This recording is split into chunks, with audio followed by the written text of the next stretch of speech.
wanted to thank everybody for coming on to this, the first Legacy Library Book Club. And I'm so thankful to have Kara and Gracie on here to discuss Gracie's book, Out of Shape, Worthless Loser. Just the chat is open and we want, just please be respectful to both of the athletes and yeah, enjoy your time. And I hope you get as much out of this as we did from reading the book. So, Kara, Gracie, I'm going to push it over to you and just enjoy. Thank you guys. Thank you, Annie. Here we go. Book club. So, hello. Thank you, Annie. Hi, Gracie. So excited to see you.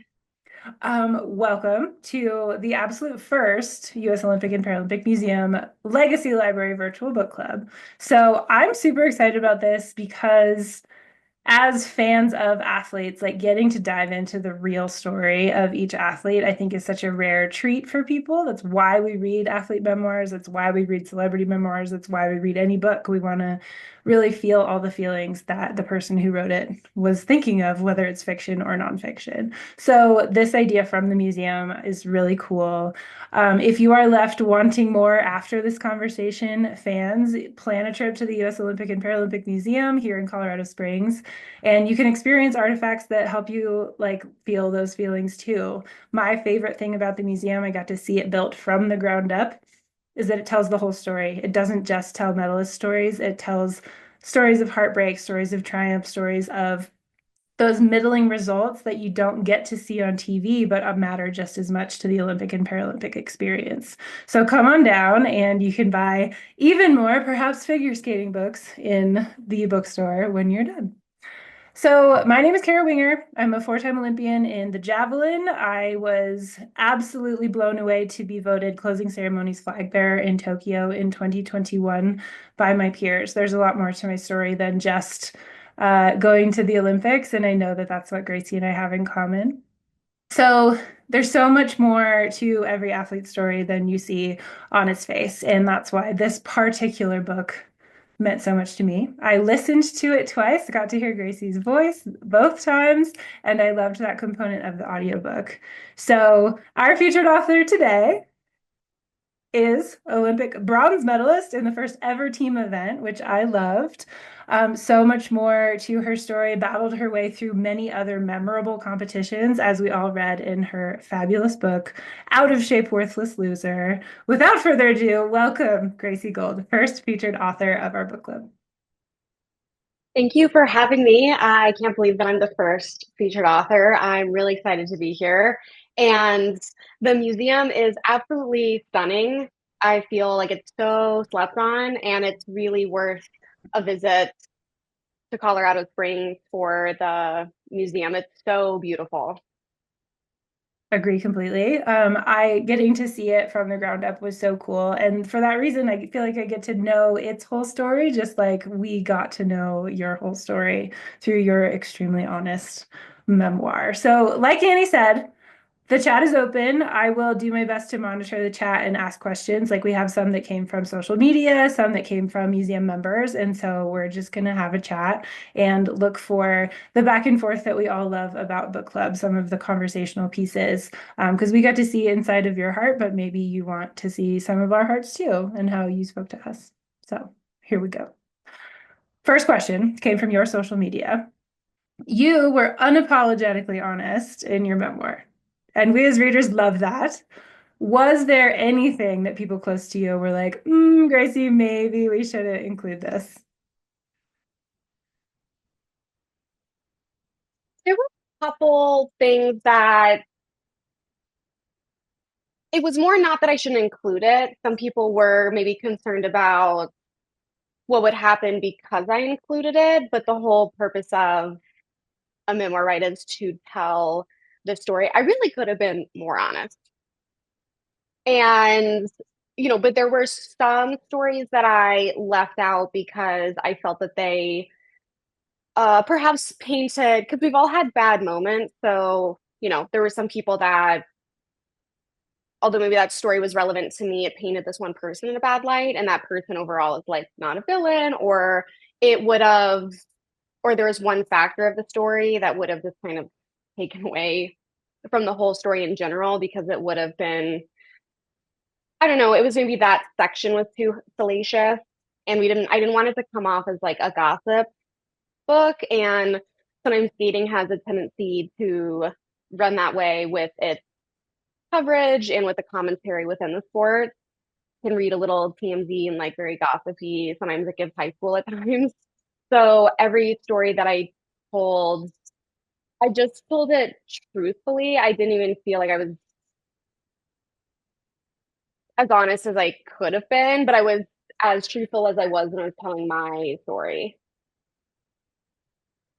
I love that. I feel like one of those moments could have been your rivalry with Ashley Wagner. I feel like you touched on it and then you left it alone, and we got the sense like I, as an athlete myself, was like, oh, I know exactly who Ashley Wagner is in my life, and her story about me is her story about me. Like it's different from the other side, and it's just I thought you did such a good job of telling your truth and alluding to like the complexity of many other things that could have been delved into, but you had so much to tell that you had to move on. You had to stick to your truth and keep going forward. So well done, I thought, and good answer.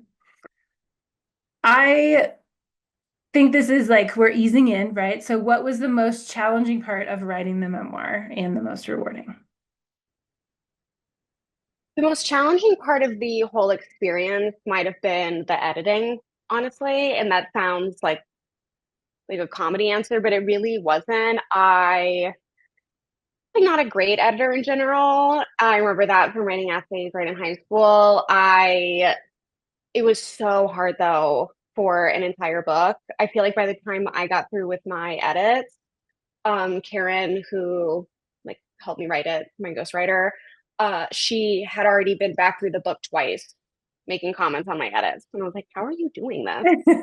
Um, some of the sensitive chapters were obviously difficult to write, and they were probably more difficult to record for the audiobook, more so than writing Mhm. versus actually saying it out loud in your voice in like a weird soundproof room. That was um I'd say like the assault chapter or especially the John chapter, those are probably really difficult and delicate to both write and then narrate. Mhm. And get through. Like that had to be a version of processing things again. You have to write it and then you have to say it out loud. Like I already did this. I don't necessarily want to experience again, but having to experience it over and over in that process is what I'm hearing. Yeah, and just that was probably like those were the sections of the book that were the hardest, and then yeah, as a part of the process, editing was the most time consuming and frustrating, but I think the most rewarding was really seeing it come together, probably by draft like 3 or 4 of the whole book. Because at first it's just pieces and you kind of know where some things might go, but actually seeing it come to fruition and by draft 4, you're like, oh, this is kind of real now. Like this is reading like a book. It's crazy. Mhm. Mhm. Were your, this is just my brain going where it goes, uh, your journals from therapy or before, uh, a big jumping off point for you? Like, what was the process of starting to write your story? Was it very free form, or did you have like training journals, personal journals to go off of to write the book? Mm, I guess probably started it was I was going through old stuff. I'm hoarder adjacent where I have a tendency to keep things that are tied to memories, but that's like everything to me. Mhm. So I was going through with my ghostwriter because I was trying to pull one specific collage that I'd made when I was in treatment. And then I found just all of my stuff from treatment. And so to Karen, that was like a little gold mine. And from there, that's where she found my letter of dear skating, and that's where really where it started. But I never kept a lot of journals when I was skating that would have been helpful for the book. I kept a lot of the journals that I would have kept just would have been like documentations of like my eating disorder. And so those were the kind of things that that we just didn't belong in the book and we just simply didn't need to look at again. Yeah. And you alluded to those too, like the number of calories in certain foods and things like that rattling off of, um, the unfortunate intimacy with the condition that you developed, like as a result of the way that you grew up in your sport. The authenticity of that without diving into listing a journal documenting your eating disorder, I thought was really effective. So that's super helpful. Yeah. And a gold mine is a hilarious way of discovering your trauma, right? But it's very helpful in writing a true story about who you are. Yeah, it's awesome. Yeah, just someone write like helping me write a memoir, she was like, "Oh, this is actually she like couldn't ask for anything else about, Mhm. especially those specific chapters." Um, yeah, she was very excited about those in the most wholesome way possible. But yeah, the treasure trove. Very cool.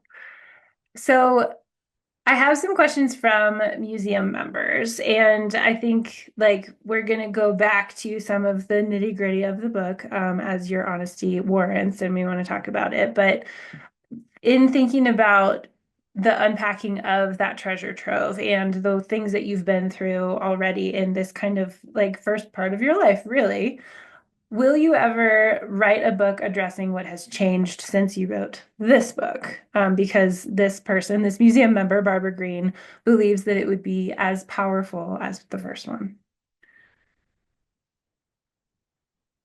I mean, yeah, I'd love to do a follow-up book. I feel like I need a few more years.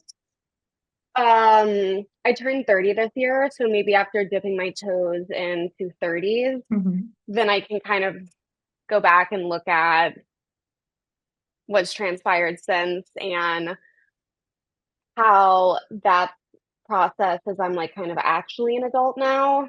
Because your 20s, you're like kind of an adult, but not really. But I feel like your 30s, you're like supposed to be, allegedly. But yeah, Yeah. I'd love to write a follow book. I love that. I just turned 39, so I'll let you know when I feel like an adult. I just started a full-time job. It's a whole thing. It's a work in progress. And I think we're all allowed to be that way. But I was interested in that question like before we even got it from Barbara Green. Because being a little bit sort of further away from my career, there is a lot that I think you reframe. And what I think would be really interesting for maybe multiple athlete memoirs too is a rewrite, sort of. Like, do you think about it differently? Like, do you have different messages? Can you dive even deeper into the stuff that you already dove really deeply into with a little bit of different perspective? Like, that's kind of an alternate reality sort of thing for me, because the way we feel about stuff in the past changes over time, especially in this like big thing that is transition out of sport. Um, but I think you're more mature than me in the way that you've already framed it for everybody. So, But I um, mean, I have notes already. So although I framed okay. it, I already have rewrite. So there is, I mean, I could, yeah, out of shape, worthless loser, the rewrite. I feel like I could already do on a lot of things. There's some chapters that I'm like, oh no, I still have the same perspective. But I feel like if when my perspective changes, maybe it's not age as much as if my perspective changes on like, I don't know, like what's 70%, or I get some different clarity or some different insight, then I feel like that's when I'll go back to the publisher with the rewrite. Yeah. And maybe a different for like a musical, which would be ridiculous, but like something that just like changes the whole packaging of what it is, because that's kind of how we think about it. It's like your brain changes and therefore the way that you feel about stuff changes as you get further away from it. So interesting. Um, would you, sorry, let me check the chat because I think there's like some good questions.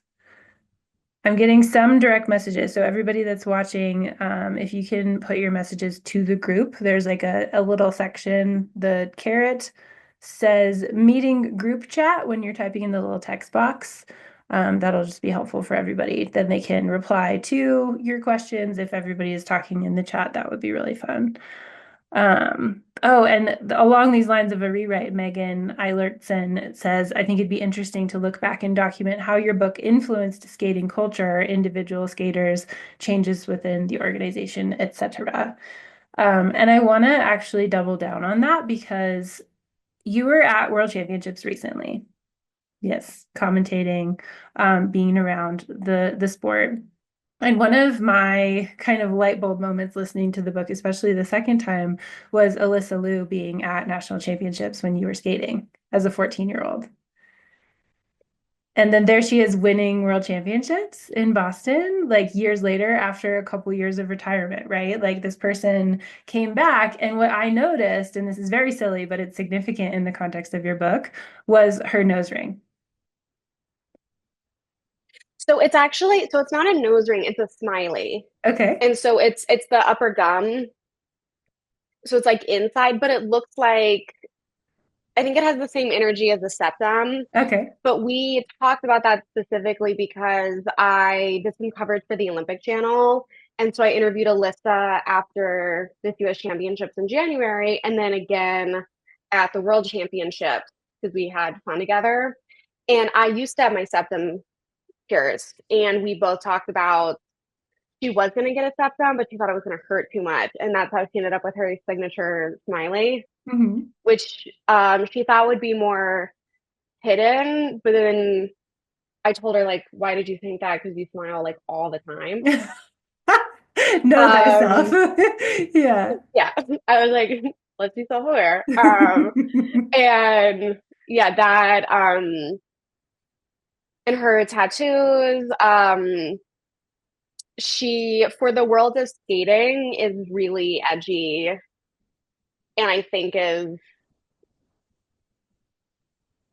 I mean, I think it's great. I don't even think having a smiley or like one tattoo is like groundbreaking, in the rest of the world, but in a sport like skating, I think that it is because skating, people use the word traditional a lot, which I don't love that word.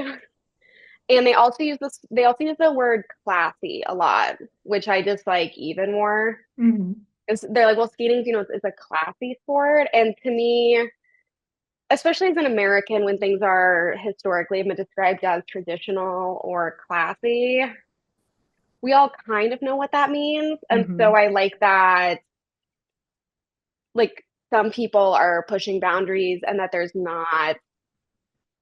hasn't been a lot of pushback from it. Certainly in scoring, right? Like, she just won the world championship. But there's still, the culture still has a far way to go. So, a lot of people film skating, and I know this because people told this to me.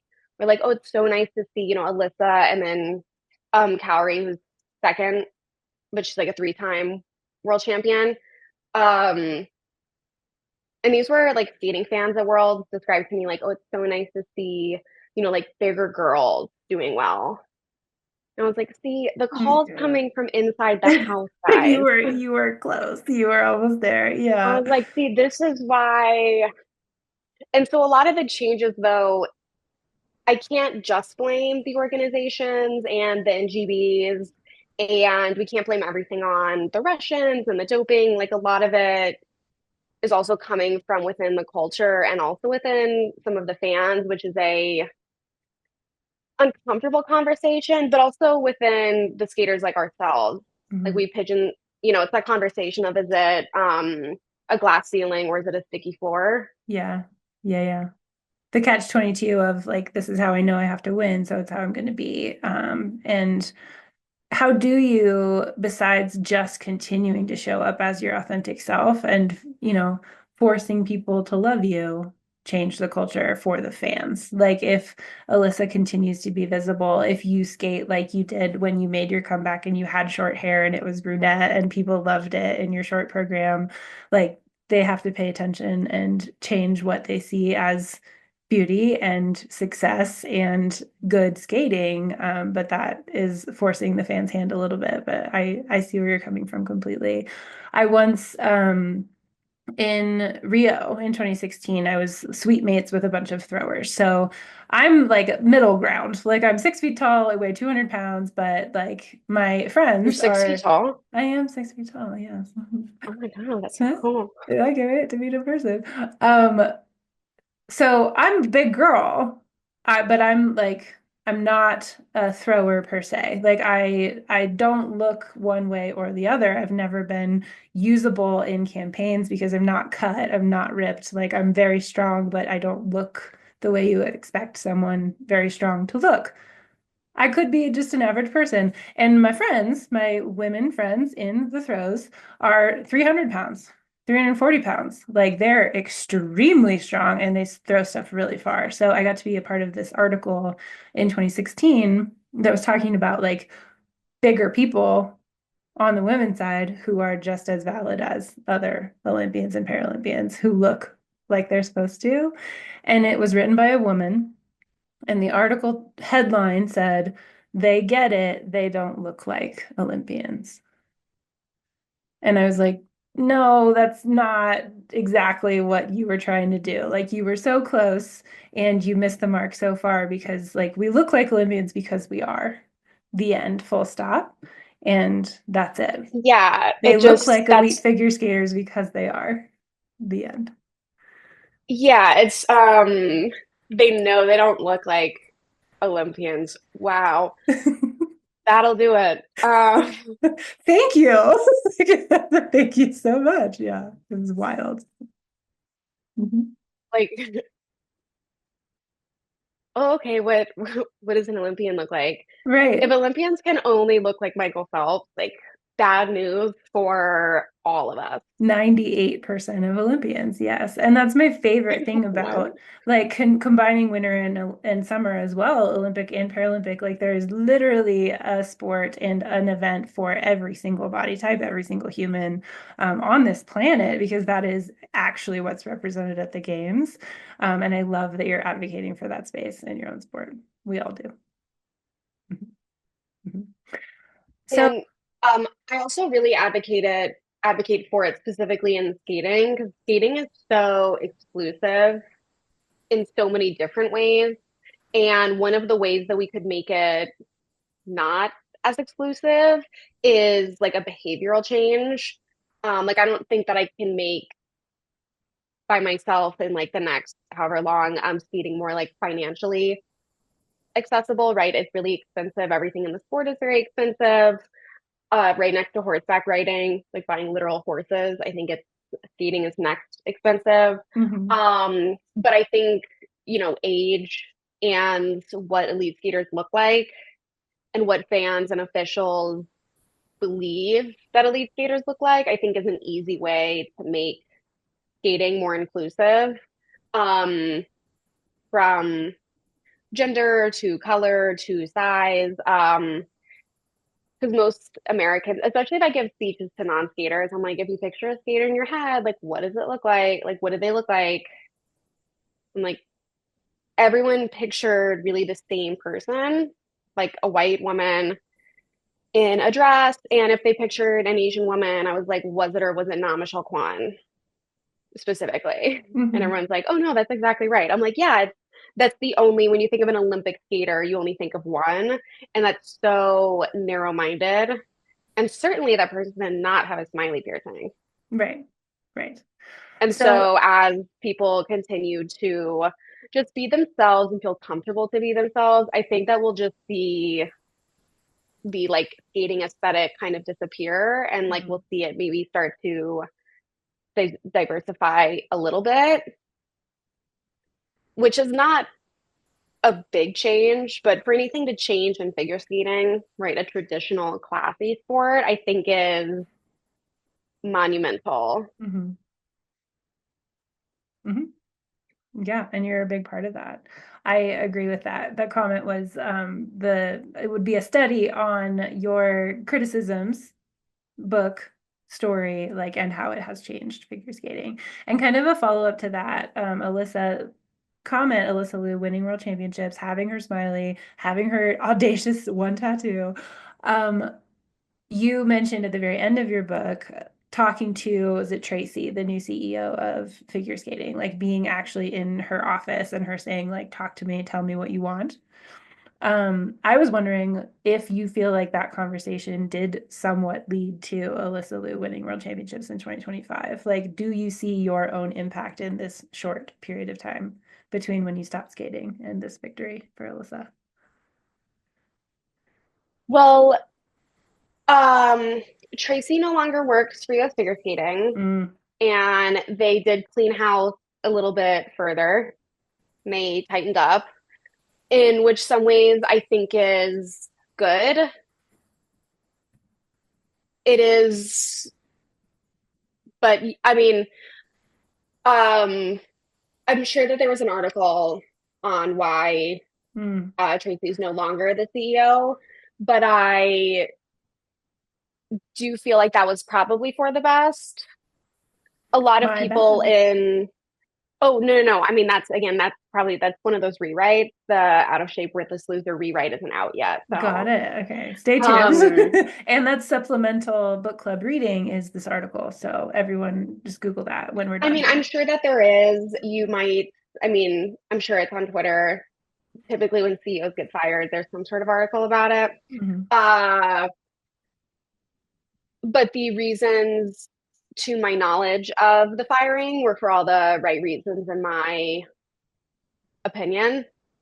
So I think that uh, I don't know how that, I mean, I'm sure in some ways it led directly to Alyssa. I can't say for sure. And I also am not here to take any credit away Right. from Alyssa and her coaches. I think obviously most of the work went to her, and then just being supported by the right people in their right roles in the sport, I'm sure was helpful. But I think that, especially when you're trying to change large infrastructure, or in a sport like skating that just like collecting dust because it wasn't changing, I think that, you might have to make a few wrongs, have a few mistakes to figure out what is correct and what is best for the organization as a whole. Because skating is so much more than just our world level athletes, right? It goes all the way down to the grassroots program. So Mhm. I think when you're looking for a CEO, it's not just who's going to get us medals at the Olympics, right? That's once every 4 years, but it's what are we doing? You know, what rink has the largest learn to skate program in the country? Mhm. Great. How are you doing that? What are you doing to make those programs work? How can we implement those into others? How can we make skating more accessible to more communities? How can we make more people want to come into ice rinks? Um, for me, it kind of starts at the grassroots and then it builds from there. Because if you only have two people that maybe make it out of that middle chunk, it's slim pickings. And I feel like we should, if we're trying to blossom the sport, right, getting paying attention to both the world level and how we recruit people via learn to skate recruit. Probably not the best word, but how we encourage people to want to figure skate Yes. Yeah. is the change that I would like to see, Mhm. is having both be important and having both be connected. Mhm. Build the community like from top to bottom. I was like very struck by when you were making your comeback and you had a teenager say, like, you're washed up, Gracie, like to your face, or everyone is saying about you that you're terrible and you should go home. That culture, It's that I was a joke yes. because everyone was laughing at me. Yeah, I recall.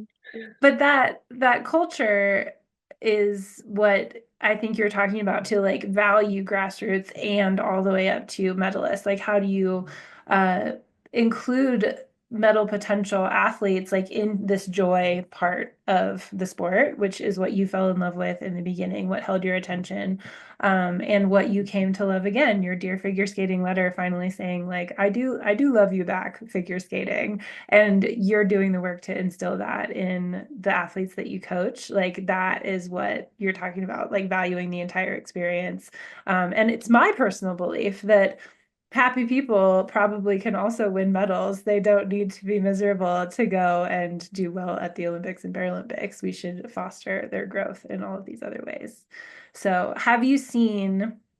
My thought around this was kind of like NIL, the NCAA changing landscape, like some of the ways that it feels like Olympic and Paralympic sport are kind of under duress, right? How do you, as someone who has learned to love figure skating back again, instill that in the athletes that you get to coach? Like, how are you personally impacting like their continued love of sport? I mean, I try my best. I don't know if I always nail it. I think it also, well, first off, it depends on who you are coaching and who like you're working with. Because people skate for different reasons, and so trying to find the reason that they're skating, because it might be different than what they say. So sometimes you have to read between the lines or try to, you know, I mean, just read their thoughts would be ideal. But trying to foster that and trying different things. I think as a being a young coach, I don't feel stuck by having specific technique or coaching rhetoric. I feel kind of free to try new things and with new students, and especially because I travel a lot and am um since my I guess like my last main student's like gone to college, I travel around a lot, but trying to like instill little tidbits where I can and try to find out what they like in skating or work it backwards where like what don't they like about this? Because I feel like you can also work it back that way. So like, okay, what don't you like about this exercise? Is it just that it's hard? Does it just not feel good? Do we feel like what's going on? Are you trying to Like, is just do it what I'm saying? uncomfortable? Yeah, instead of like listening to your body, are you only listening to me? Like what's the disconnect? I find that really hard in coaching too, to take a step back and take a deep breath and let the athlete like figure it out and then communicate. Because you do have to like let them show their cards, give them a cue and not get in their way, but let them find their own path. Because as much as we try to protect people, like they also have to learn by doing, within the guardrails of what you know is good for them as a coach with a really good idea of what mental health should look like, for sure. So kind of on this still, the youth part, I want to like go all the way back. We've kind of gone all the way forward to like present day, and I want to talk about you and your process like as a young athlete and just really all the things that you wrote about in the book. So I agree wholeheartedly that sports choose you. Like javelin absolutely chose me. I was playing all of the other sports, and then my geometry teacher was like, "Hey, throw the javelin." And I was like, "I don't know what that is, but sure." Like, let me try this out. 20 years later, I was still doing it. So, you said early that skating held your attention. Do you ever wonder if hockey would have also held your attention? No, I definitely think it would have for sure because hockey had probably more things about it that appealed to me when I was younger.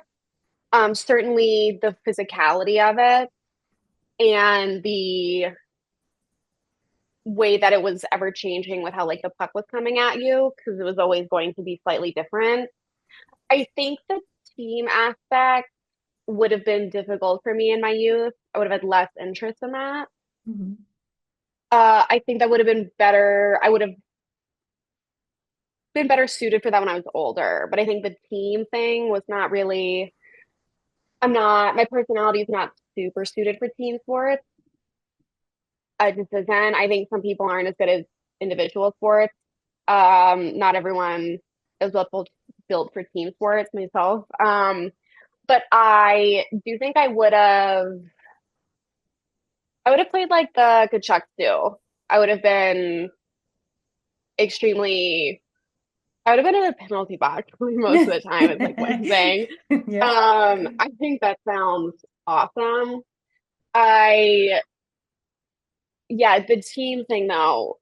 when I was a kid would have been not as appealing. Hmm. And I think some of the I think the stick handling probably would have been harder for me than picking up skating, but it would have been, I've actually never been asked like what if hockey took my attention? Because a lot of times in media and interviews, right, they'll ask you, oh, if you didn't skate, what would you do?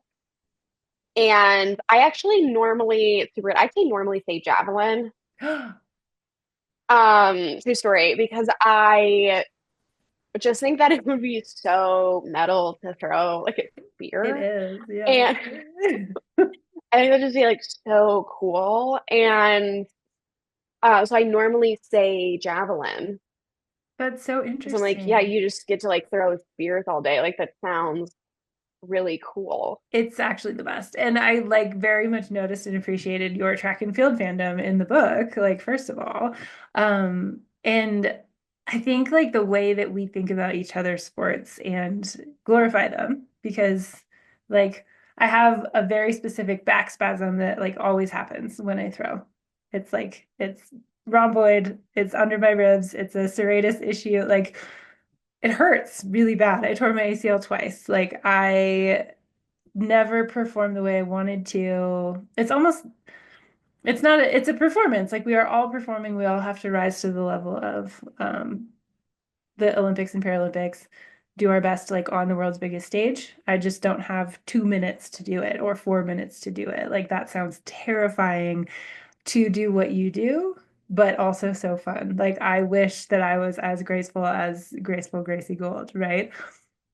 It's just I love that we both want to do what each other does because that's the whole point of like being this peer relationship and like respecting everybody else's abilities.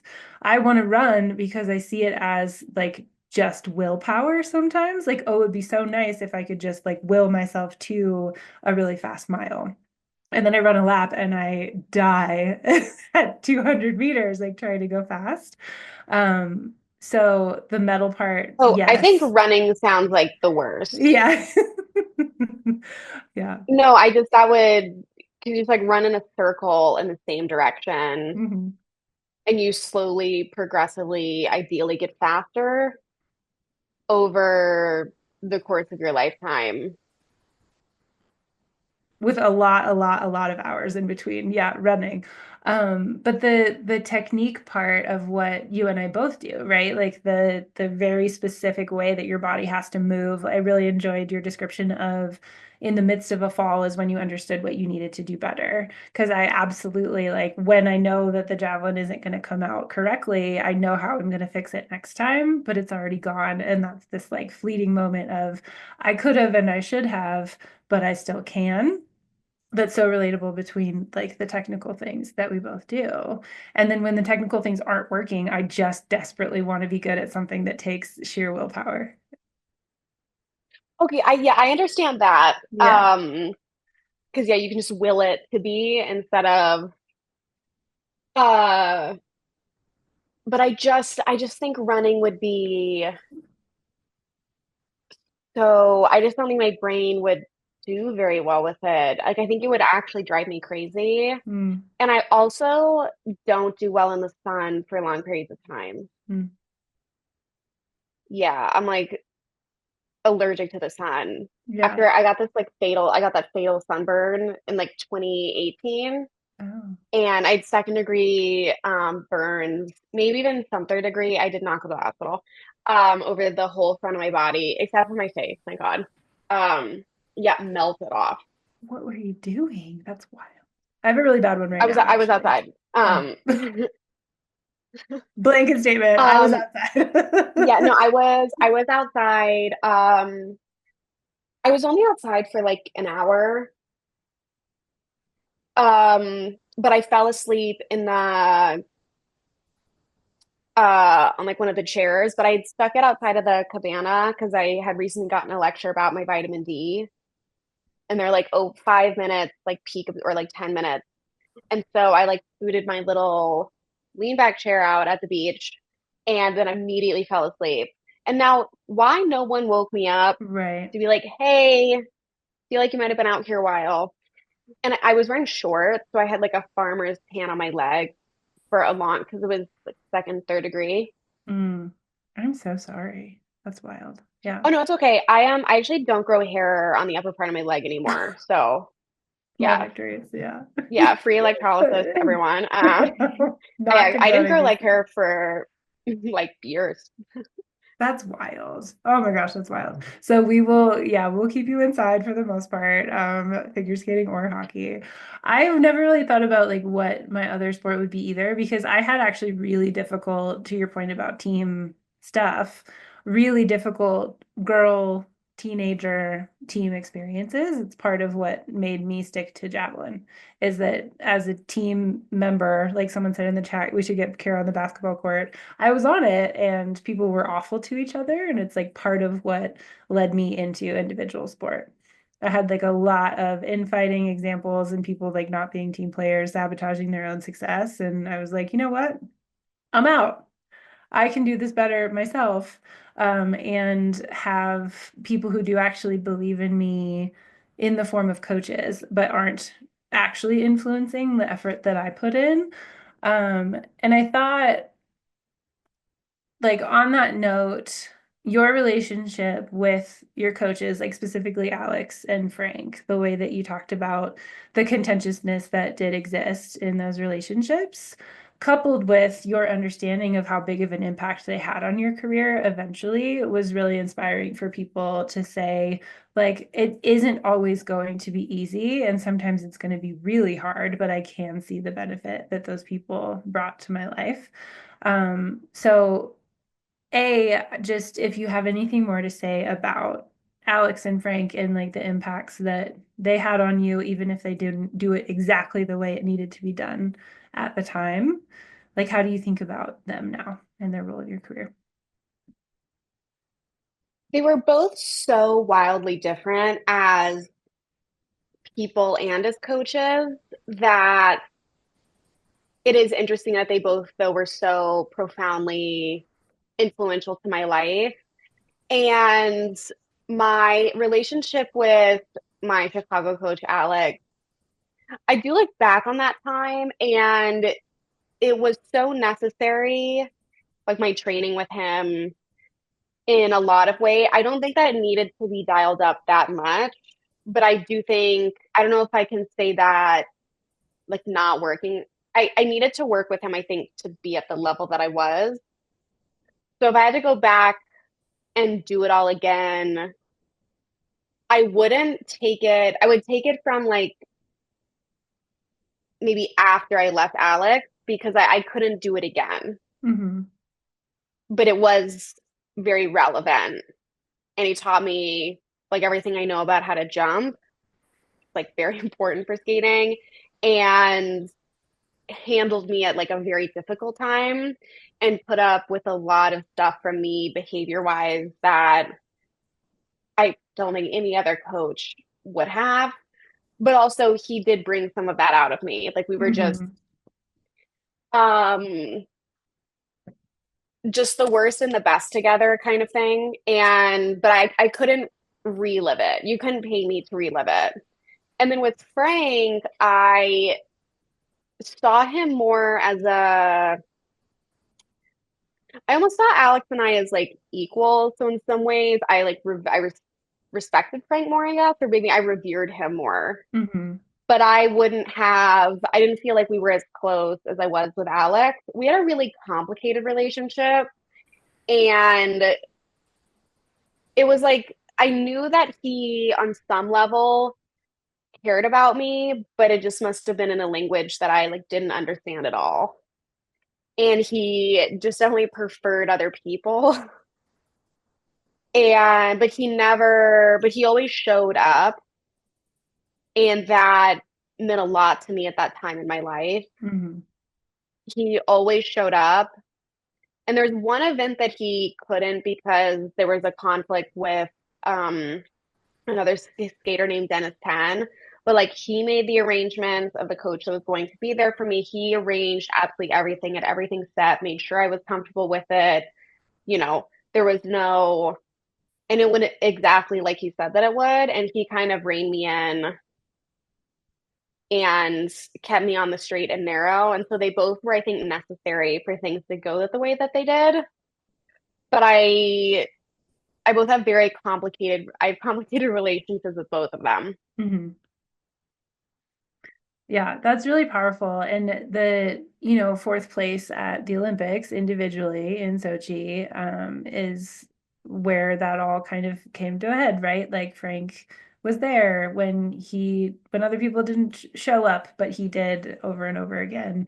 Um, I just I really appreciated the way that you could describe how difficult those relationships were, but how valuable they were to the path that you walked. Like you don't get to go back in time, and so being able to see the benefit of both of them, and then your reconciliation with Frank later when you reached out to him to offer support when another athlete of his passed away was really, really cool in the book. The full circle moment of it, I really enjoyed, and I think sometimes maybe not even sometimes, like the main coach in your life as an athlete is often the hardest to break through a wall. Like you can be either really close to them or that's the most vulnerable relationship that you have. So then as an athlete, it can be really difficult to say the true stuff. Like this is a person who is pouring into you all the technique, all the knowledge that you perceive that they have, even if they don't, right? Because when you're young enough, you're like, that's my coach. They know all. Like, let me believe them.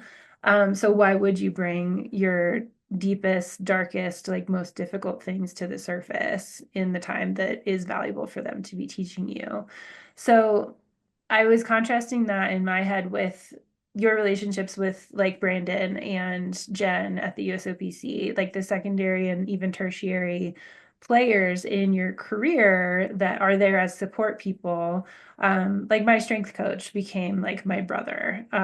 But I could talk to him about a lot more things than maybe I could my event coach because he's not with me all the time. Like he has this different perspective. He's more of a sounding board.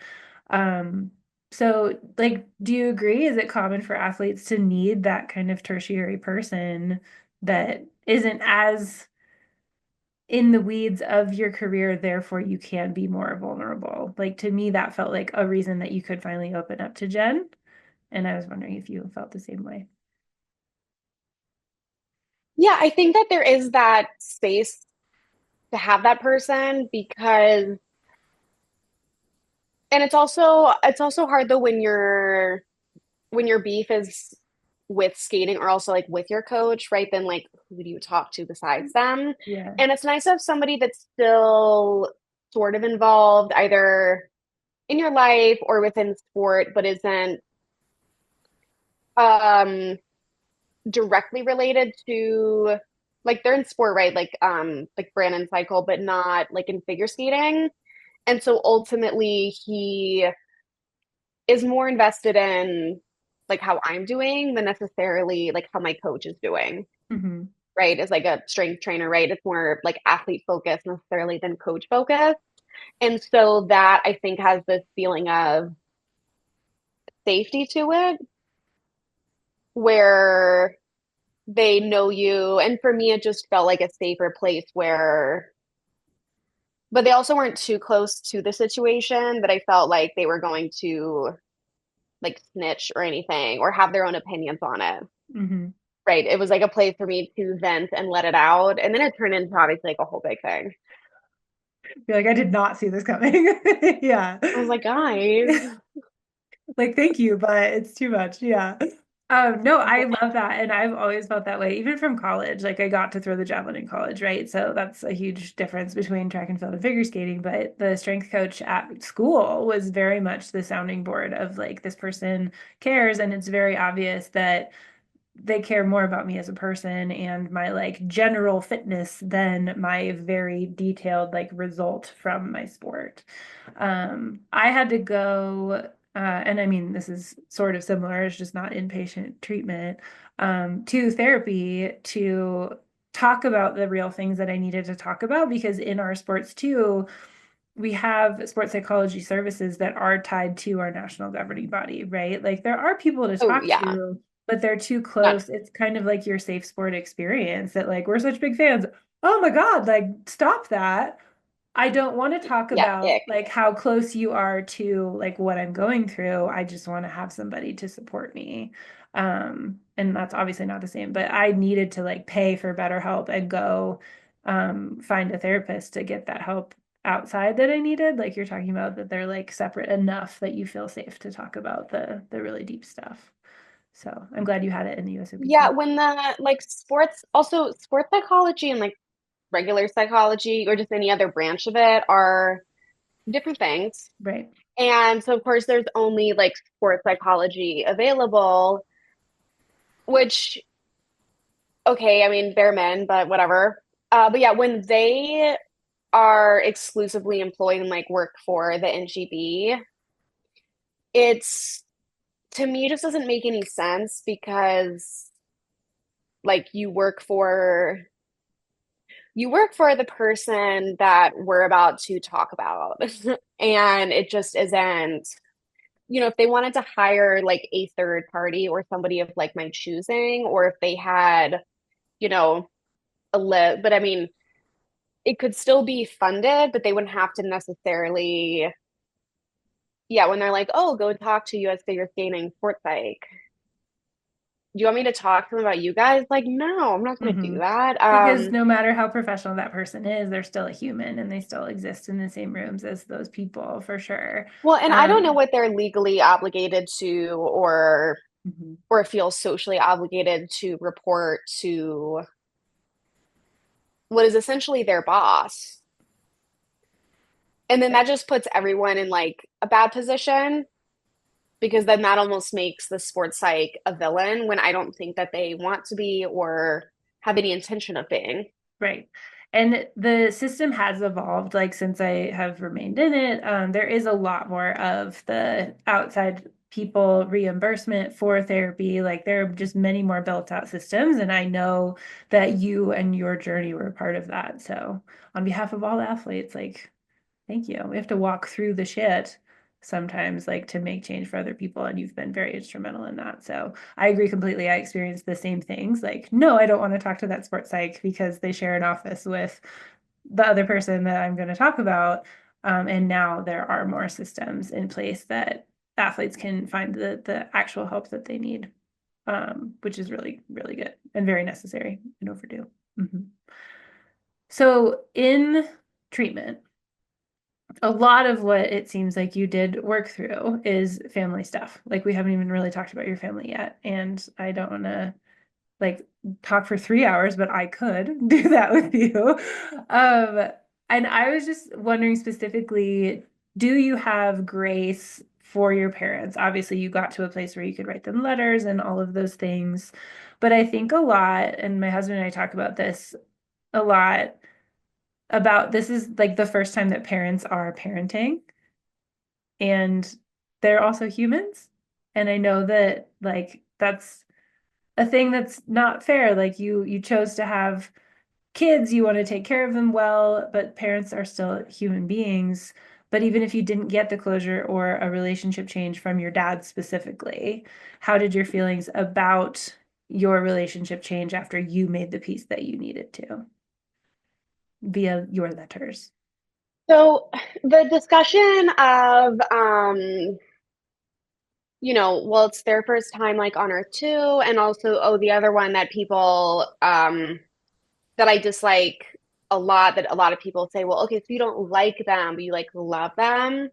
And there is this like um I feel like parents having an adult having a relationship with your adult child for parents is a privilege. Mm-hmm. I do not believe that it is a requirement for your adult child to continue that relation because a parent is through like until they become an adult, it's until 18. And I just don't know because it's like everyone's first time on Earth, you know? Including It's ours. Yeah. Yeah. it just, you know, like we're not saying that about Casey Anthony. It was, oh, it's her first time on Earth. Yeah. Okay. Like, I mean, I feel like to me, that's almost sometimes what it can sound like, but I know that it comes from a good place. And I know that there are lots of relationships where that is applicable, but there's just a certain level of just like the consistency of when it comes to parents. And I think that for some people, that's very true. But I also think that if your relationship with one of your parents is like not bettering your life continuously and that there's no willingness to change behavior on someone's part, that you are not required by society or by law to continue that relationship because at some point, they should know better. Hmm. And um so with my relationship with my mother will always be complicated.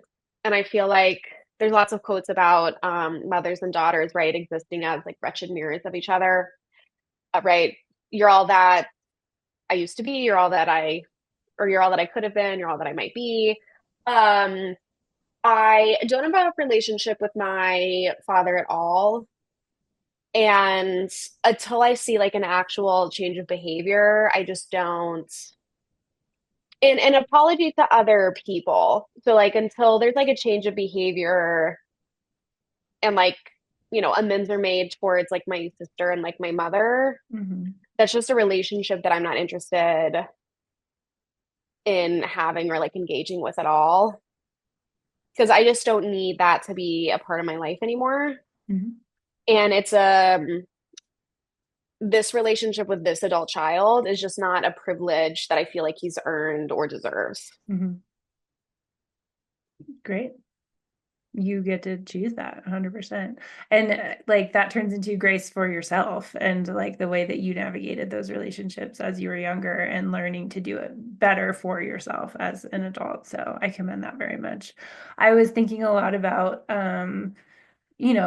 obviously myself as I'm listening to your voice and reading your book.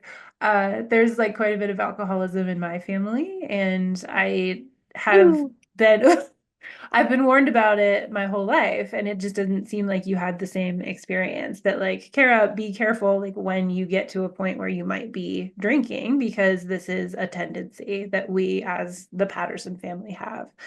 Um, and I don't know if that knowledge would have helped you or it wouldn't have, because I've also made my own mistakes still, even with that warning. And like, yeah, I hear you. And it helped a lot hearing kind of your come to realization about like your mom's behavior at a certain point and the way that your dad was conducting himself too. Because we can hear about it, but then we have to still grow up and figure out how we're going to deal with it ourselves. Yeah, I think for me, I was frustrated from my point of view that I was never told about that addiction runs very strongly on like all branches of the family tree.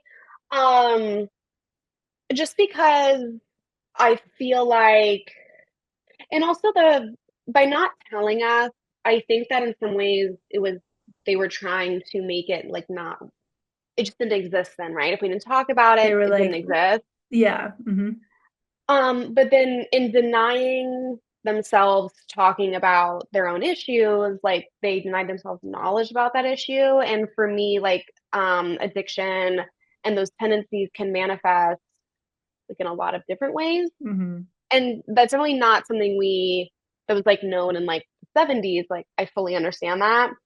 But there were certain traits that I exhibited. So I got yelled at a lot for what my parents coined as having the mores, right? They just wanted like more of everything. And so then to find out that they actually knew like what some of these like feelings were, and I was like, oh, so that's what we were calling it? Like what? Hmm. And for me, that just made it, I don't know, it just made it seem like it was a behavioral issue on my part And yours instead alone, of, right? Yeah. yeah, and that it was just me, that I was somehow defective even further besides all the other things that you're right, it was Carly Sunshine and Gracie Stormcloud and Gracie always has memoirs and blah blah blah. But it would have been very helpful, I think, in such an intense sport like skating. And it was also, the audacity to be shocked that I then became, addicted to, because eating disorders, right, are essentially like addictions, Right. that it manifested in like my substance was just food or like lack of food and over Mhm. exercising. And then in a lot of ways, I mean, some you could make a case that it was skating, but just that whatever I was doing or whatever hobby I do, right, like I just like can't not take it to an extreme place, Yeah. which although is in some ways safer than like heroin, it can still be though very frustrating because I was like in my like early 20s when I had this discovery. This wasn't like just me, and that it was this family affliction, and that I just was so likely to be prone to these things, and that it wasn't my fault that I had the mores. Hmm. I just wish that that's why. And then I also felt that it was unsafe, that it was like maybe not discussed with us, that, if alcoholism and drug addiction, like specifically, run in that side of the family. And figure skating can really be quite a fast crowd. And although I was homeschooled, so I was not allowed in that crowd, what if I had been? Hmm. And I would have been like just around like a bigger party scene without the knowledge that this could have been, lethal for me. It felt irresponsible. Hmm. But that's something that I could forgive as it's their first time being parents and they weren't sure how to manage it. And so they just were like, Yeah. if we don't see it, Right. it's not there. Hmm. But so that's one where I'm like, you know what? First time parents, we all make mistakes. The lack of accountability from their part can be frustrating. But that's fine. Um, And now that you know, that's the grace for yourself part of like, I get why this is the way I am, and I should have known earlier, but now I know, and now I can take that into consideration as I navigate the rest of my life. So I support that completely. Um, yeah, and again, even like we all have to navigate the cards that were dealt, and if we know what the cards are, that's easier to do. So I hear you for sure. You're very clear in your book that you contradicted yourself a lot. I also read Andre Agassi's book and I enjoyed it very much. So you referenced it in the book and it's like similar vibes, right?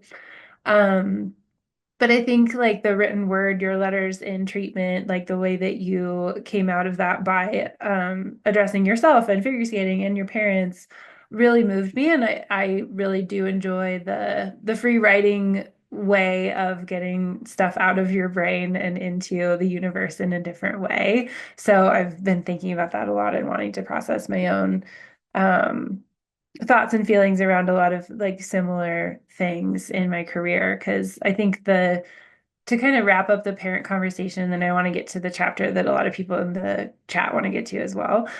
Um, the way that we are in relationships with our parents as athletes can also be a really hard part of the transition out of sport too. Because what I heard from like your book is all the interviews and like the way that your mom was at the Olympics and taking all the media stuff kind of from you, but writing her own column and all of that stuff. Like when we're athletes for so long, that's who we are in their eyes sometimes. And then you can't really break free of that. And that's something I feel like I sometimes struggle with too. So I hear a lot of the layers of what you're going through, what you have gone through, and you've navigated it admirably. So we had a question from social media about people who were there for you in your darkest moments. So I want to get to chapter 17, which you said was very intentionally John Coughlin's chapter. And he was one of those people, right? He showed up for you at USA's. He took you out of the the hot seat and into the nosebleeds and was there for you in one of the hardest moments of your life and then beyond by giving you this gift of coaching. So, can you talk a little bit about John and writing that chapter? Um, yeah, so I mean, John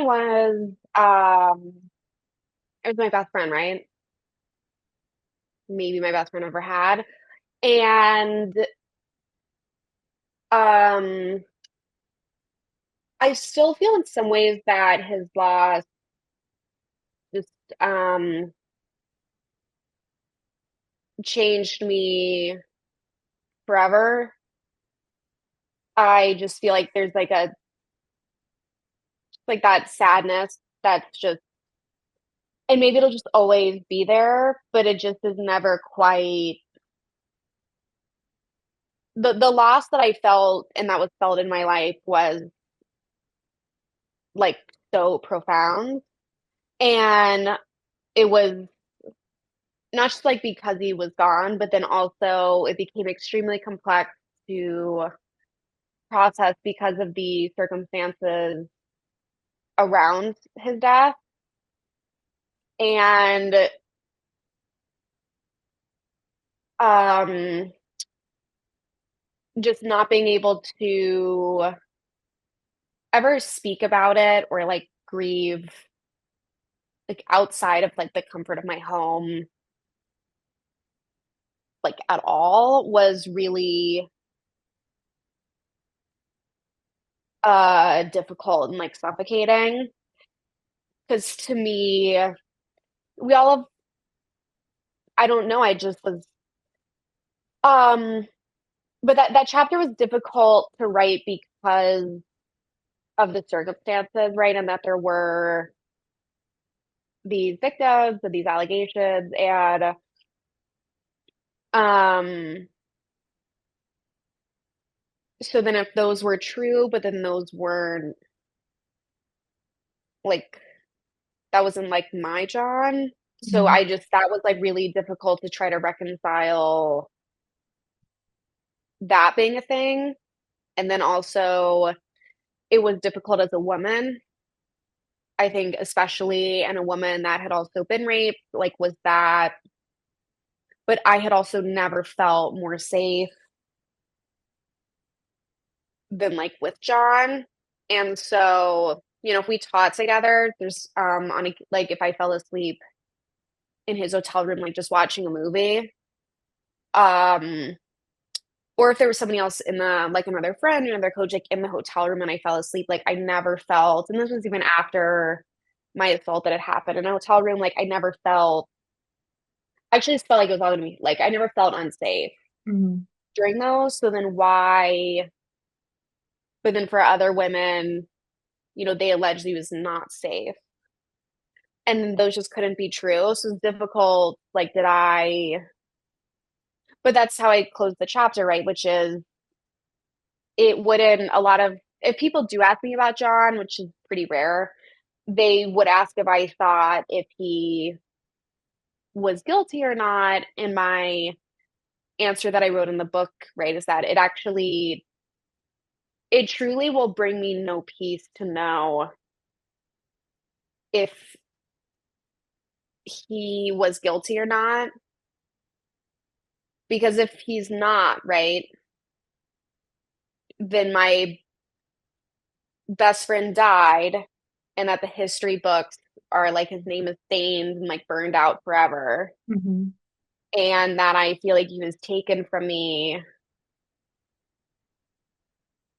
for what? But then if he was, like my favorite person in the world was a monster, Mhm. There's no winning. and then so now I can't trust anyone. Like, am I just finding these bad men, or is really it really does make the not all men thing sound not true? Mhm. Because it's like, well, apparently they really are, just every single one. And so it just brings me no peace. And if I had to ask the universe, right, like when it's my time, like a question, it would be probably about like John Bonet and not about John. It just wouldn't. it wouldn't even be on my list because it will bring me no peace to know how or why that was like to process it. It just is like my what I know to be true is that my best friend died and that I'll never see him again. Mhm. Yeah, and that's hard enough on its own. And then there's all these other layers. So I really like the fact that you shared his letter in your book was really profound to me. That you didn't have to write his words to you, right? Have you ever written words back, or is the just massive question mark too difficult to put into a letter? So I thought about writing like as like a therapeutic thing, like a letter back, and they mostly just started with like a lot of profanity because I just couldn't believe like what do you mean you like checked out early? Like I just and just like five of us got these mysterious letters. Like I just don't what were you like I just um so to me I just have really the things that I want to tell him. I don't really want to tell him anything because I wanted to share my life with him. You want to chat. You want to hang out. Like you want to be friends. That's what you want to do. Yeah. Mm. Forever. Yeah, we just were uh I think it just feels like forever like a little piece of me is missing Hmm. and I just don't get that piece back because it's gone now. And in the way that it and just in the circumstance in which that piece of me was taken has been really impossible for me to process. Hmm. Yeah. And I'm wondering, I saw like when people were asking about your John chapter in the chat, they mentioned their own experiences with people checking out early. And I'm wondering how many people watching and participating and who really resonated with that chapter have had similar experiences. Maybe with or without all the extra complication around it, but like that's the whole of grief is a really tough thing when it's so abrupt and so unexpected, and especially when it's at, you know, your friend's own choice, that you wish that they didn't make. So I appreciate you being vulnerable about it. And I was just wondering if you'd written a letter like you'd written other people, but I can't begin to imagine how it feels. But I did know the John that you know. Um, he was a training partner, one of my first friends in sports med in Colorado Springs. So I heard kind of every word of the friend that you knew as well. And I know we talked about that offline, but I wanted to bring it up again. One of the things that I know you said you weren't a team person, and I thought this phrase in your book was really profound for me, kind of right before you went into treatment. If you replace I with we, illness becomes wellness, was really cool. And kind of with everything that we've talked about, family relationships, like all the very vulnerable things you covered in your book, and getting back to coaching, and being involved in kind of all of these layers of people's mental health journeys, but also the physical part of what they do on the ice. Um, I just wondered if that remains true when I becomes we, illness becomes wellness. Like, what is the life-giving effect of remaining involved in your sport in the ways that you are? Um, so I mean, for the most part, yes, it does. Something I say a lot is, who is we? But so it does depend on who the we is. But yeah, I staying involved in skating, I always felt that I would because to me, like leaving skating just didn't um if you had told like younger Gracie like I left skating, I would have been like, what happened? Why? What do you mean? As opposed to, I think other people have been like, oh, like, what am I doing now? But to me, it would have been like, did something go like, Hmm. it wouldn't have made sense to me. Like, what do you mean I have like no involvement in the sport at all? And I just feel like, uh, I just think that there are so many good things about the sport, and I feel like that it's overshadowed though sometimes by the things that are not so good about it.